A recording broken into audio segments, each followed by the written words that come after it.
మహిళల కోసం central bank of India ఇప్పుడు మీకు అందిస్తోంది గృహ రుణం. అతి తక్కువ వడ్డీ రేట్లకే ప్రత్యేక సెంటు గృహలక్ష్మి. పూర్తి వివరాలకు వెంటనే సంప్రదించండి 18003030. 6 గ్యారెంటీల అమలు కోసం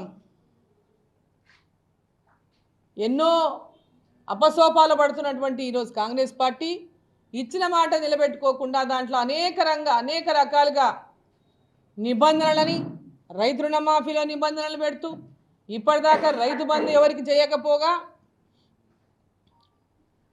మహిళలకు 2500 రూపాయలు ప్రతి కుటుంబంలో ఉన్న స్త్రీకి 2500 రూపాయలు నెల నెల ఇస్తామని చెప్పినటువంటి కాంగ్రెస్ పార్టీ ఇప్పటిదాకా ఏ ఒక్క మహిళకు ఇవ్వకపోగా 2000 రూపాయలను 4000 రూపాయలు చేస్తాం పెన్షన్ అని చెప్పినటువంటి కాంగ్రెస్ పార్టీ ఇప్పటిదాకా ఏ ఒక్కరికి చేయకపోగా నెలకు 4000 రూపాయల నిరుద్యోగ భృతిని నిరుద్యోగులను నమ్మించి మోసం చేసినటువంటి కాంగ్రెస్ పార్టీ ఇప్పటిదాకా ఎవరికి ఇవ్వకపోగా 2 లక్షల ఉద్యోగాలని మోసం చేసి ఈరోజు కేవలం జాబ్ క్యాలెండర్ అని ప్రకటించి మరి 2 లక్షల ఉద్యోగాలకు జాబ్ క్యాలెండర్ ఇవ్వకుండానే కేవలం ఒక జాబ్ క్యాలెండర్ అని ప్రకటించి మమ అనిపిస్తున్నటువంటి విషయంలో కూడా ఈరోజు అందరినీ గమనించాలని చెప్పి నేను కోరుతా ఉన్నా.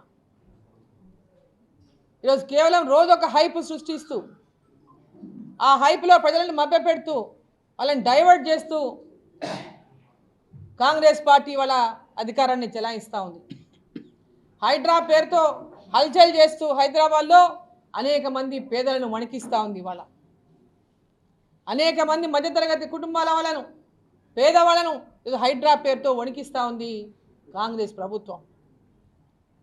కేవలం హైప్ సృష్టించి దాని ద్వారా అందరి లోపల అయోమయం సృష్టించి భయభ్రాంతులకు గురి చేసి పేదవాళ్లను మధ్యతరగతి వాళ్ళను ఇవాళ అనేక రకాలుగా ఇబ్బందులకు గురి చేస్తుండ్రు. చూసినాం, ఉన్న పళంగా ఇల్లు కూల్చేసిండ్రు. సో ఈరోజు కేంద్ర ప్రభుత్వం ఈ భారీ వర్షాల వల్ల జరిగినటువంటి నష్టానికి నష్టపరిహారంగా కేంద్ర ప్రభుత్వం కూడా సహాయాన్ని ప్రకటించిన విషయాన్ని ఈ సందర్భంగా తెలియజేస్తా ఉన్నాం. మన జిల్లాలో అనేక పంటలన్నీ కూడా నీళ్ళలో మునిగి ఉన్నాయి. ఇంకా నీళ్ళలో పంట పొలాలన్నీ నీళ్ళలో మునిగిపోయి ఉన్నాయి. మరి రాష్ట్ర ప్రభుత్వం వాళ్ళు ఇస్తామన్నటువంటి రైతు బంధు ఇప్పటిదాకా ఇవ్వలేదు కదా. రైతులకి కనీసం ఈ పంట నష్ట పరిహారాన్ని వెంబడే చెల్లించాలని చెప్పి నేను ఈ సందర్భంగా డిమాండ్ చేస్తూ ఉన్నా. ఎక్కడెక్కడైతే పంటలు పూర్తిగా నీళ్ళలో మునిగి పంటలు కోల్పోయిందో తిరిగి మరి వాళ్ళు నాట్లు వేసుకోవాలన్న పరిస్థితి మరి ఏ విధంగా సహకరిస్తూ తరగనటువంటి పరిస్థితిలో ఈరోజు రైతాంగం ఉంది. వారిని అందరినీ కూడా ఈరోజు రాష్ట్ర ప్రభుత్వం ఆదుకోవాలని చెప్పి ఈ సందర్భంగా నేను కోరుతా ఉన్నా. అదేవిధంగా R&R సెంటర్లలో గతంలో R&R సెంటర్లు చేపట్టక రిజర్వాయర్ల కింద ఉన్నటువంటి గ్రామాలు ముంపు గ్రామాలలో ఎలాంటి సహాయక కార్యక్రమాలు కానీ R&R సెంటర్లు కానీ పను కాకపోవడం వల్ల ఆ యొక్క R&R సెంటర్లలోకి కూడా నీళ్ళు వచ్చి గ్రామాలు ఇంకా నీట మునిగినటువంటి పరిస్థితి ఉన్నది. కాబట్టి ఇమ్మీడియట్గా అటువంటి R&R సెంటర్లో పాత R&R సెంటర్లలో ఎక్కడైతే ఇండ్ల నిర్మాణం జరగలేదో గతంలో ఇచ్చిన చోట ఆ ఇండ్ల నిర్మాణానికి వెంబడే ఒక్కొక్క ఇంటికి 5 లక్షలు ఇచ్చి వారికి అంతా కూడా ఇండ్ల నిర్మాణాన్ని వెంబడే చేపట్టాలని చెప్పి ఈ సందర్భంగా నేను డిమాండ్ చేస్తూ ఉన్నా. కానీ ఇక్కడ ఒకటి ఏంటంటే ఒక తప్పుడు సమాచారాన్ని ప్రజల్లోకి తీసుకెళ్తా ఉంది. వక్ఫ్ పేరు మీద కొన్ని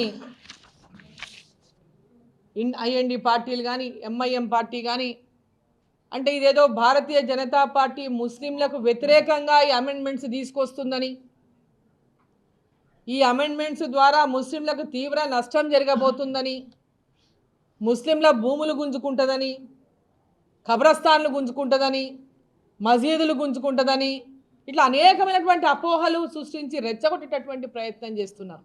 మరిన్ని వీడియోస్ కోసం ఛానల్ ని సబ్స్క్రైబ్ చేయండి. లేటెస్ట్ అప్డేట్స్ కోసం వాట్సాప్ ఛానల్ ని ఫాలో చేయండి. అండ్ లింక్ డిస్క్రిప్షన్ లో ఉంది.